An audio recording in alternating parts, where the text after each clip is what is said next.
Welcome back to watching Business Morning live from Channels HQ. Well, artificial intelligence has been indeed revolutionized various aspects of our lives in recent years, from emergence of AI voice assistants like Siri and Alexa to the advancements in predictive analytics and generative AI. This technology has had a profound impact on how we live, work and seek entertainment. But will AI take your job sometime in the future? That's our conversation now. Joining me is Mustafa Zoini, the chairman of AI in Africa and CEO of Flipton. Great to have you on the show. Good morning, everyone. Thank you for having me today. Good morning. So I know GTEX Africa Digital Summit is coming up at the end of the month. It's been described as the largest, most influential tech and startup event. What can we expect this year? Yeah, thank you. Actually, I am already in Morocco preparing for GTEX Africa.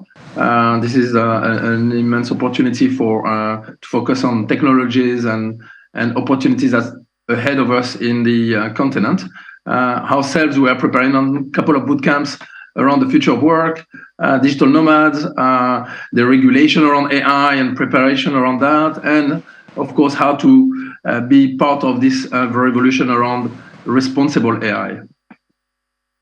All right, let's talk AI now. It's been described as many things, and one is how much disruption it will bring to the global job market. So I'm going to ask you now, is my job safe? That's a very good question, and I'm not sure that you want to hear the immediate answer on I that. want to hear. I can take it. I think your job may be safe on one aspect, but your avatar might be doing your job also at the same time. So the future of work with AI is inevitable. And I understand we need to address a lot of the concerns and the fears that people have about AI and other tools.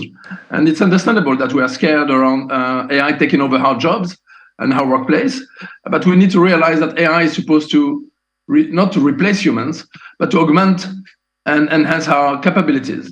So the key lies in how proactive strategy we focus in on reskilling, upskilling the workforce to adapt to this changing landscape. But you're right, the displacement, many of the jobs involve routine repetitive tasks, manufacturing, data entry, basic customer service, risk of being replaced by automation. But new jobs will also be created, right? So the challenge here is how will it be used to promote fairness and reduce bias in the workplace? How do we actually have this transition ensuring that the benefits are shared widely and fairly?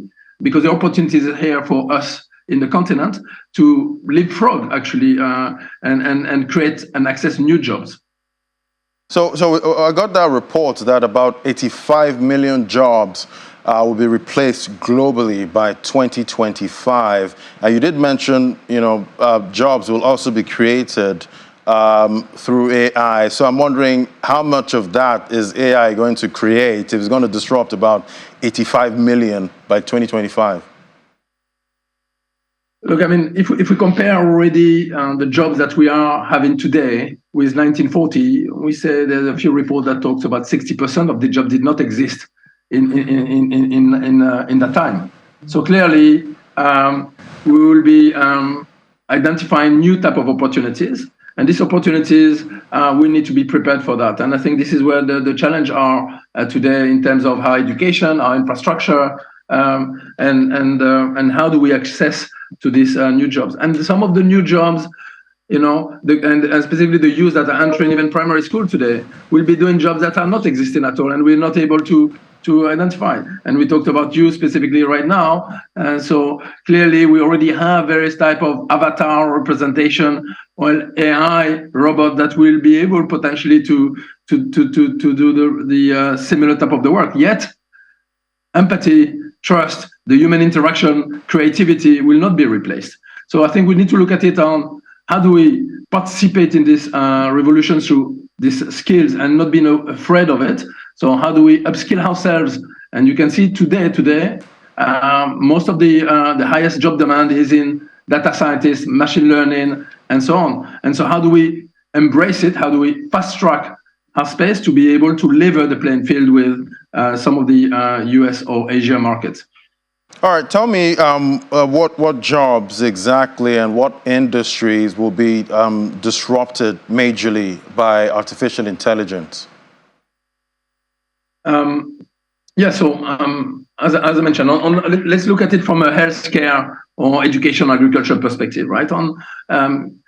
We already seen a lot of AI-powered diagnostic tools to extend healthcare to serve underserved population. In agriculture, we can optimize crops and improve resource management.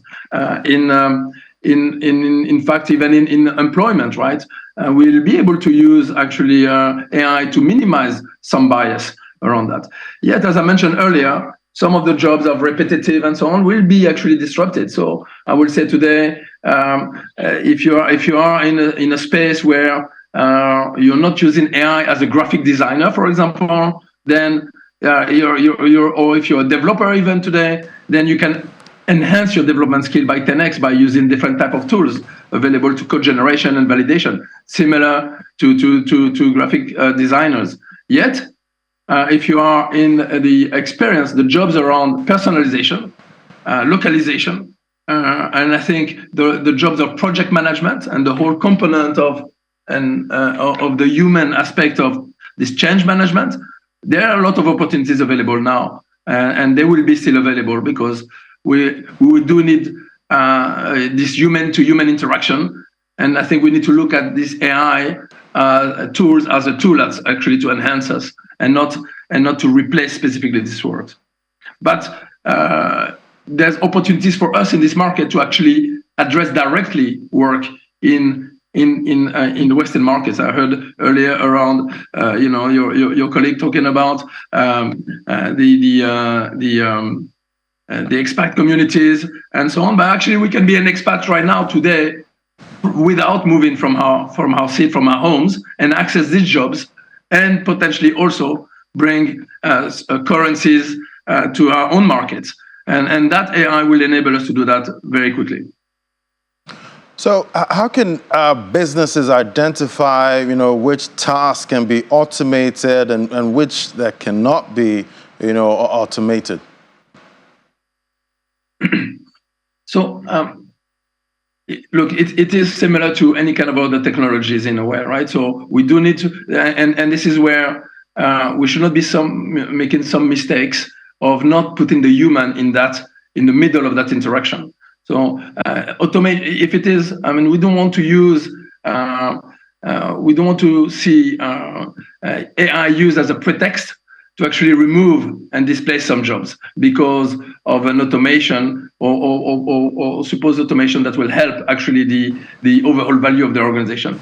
So in this case, I think again, this is why we are making sure that it's essential that either you're working today or you're still entering on the job market, that you need to be familiarize yourself with the potentialities and the challenges and the responsibility that AI brings to the workplace, and without just moving into the solution. And that's why us as an organization, we're focusing a lot on the problem-solving capabilities to apply AI in a responsible way. And so without that training, we will be just moving immediately, I think, in just replicating what is the bias that we already seen in our society. So it's not just about automation, I think, but again, it's about how we use and apply these AI tools and capabilities to actually improve and not just displace. What other kind of disruptions would artificial intelligence bring to the way we do business in Africa?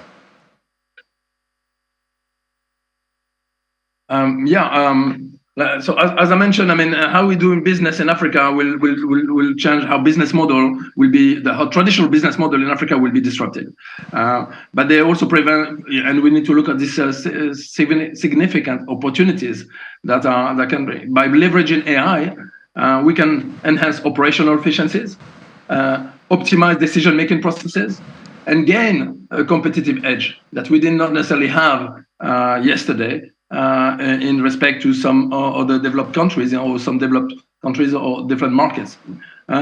But this disruption may require organization to adapt and to evolve the strategy and workforce.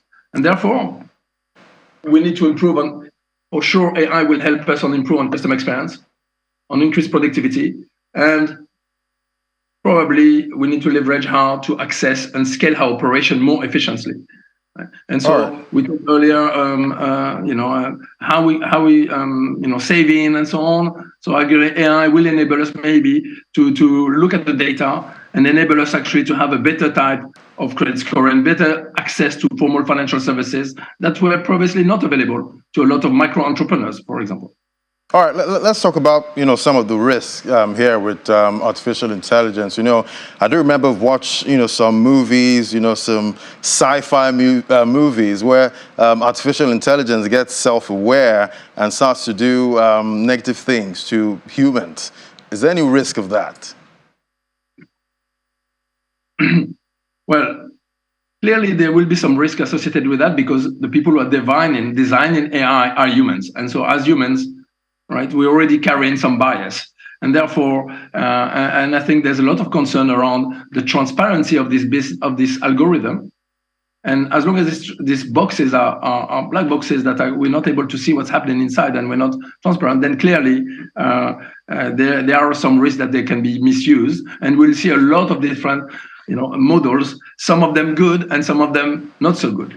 And so I think an important aspect is, and this is why we're talking at JITEX Africa, around the regulation and how the Africa perspective of the regulation governance of data and how it can be much more ethical and transparent. And this is an important aspect for us in this continent to take ownership of how data, in order to not to replicate what we've seen in the past, specifically in the social media, social dilemma perspective. Remember, we should be very grateful that we live in a period where we've seen the computer, the internet, the social dilemma, but the AI revolution is much bigger, and so it's up to us to make sure that it actually respects some of these, that it's actually responsible, and that's actually the human that designing it, actually not replicating some of the challenges that they actually seeing. And I'm sure you've seen some of this misuse in the past in how we're using the data in this social media aspect. Well, the data is even more important right now in AI, and capturing that resource and how we're addressing it is even more important than ever. All right, I guess we'll keep watching and see how regulation for artificial intelligence plays out. Thank you so much, Mustafa Zaini, Chairman AI in Africa. Thank you. Thank you very much.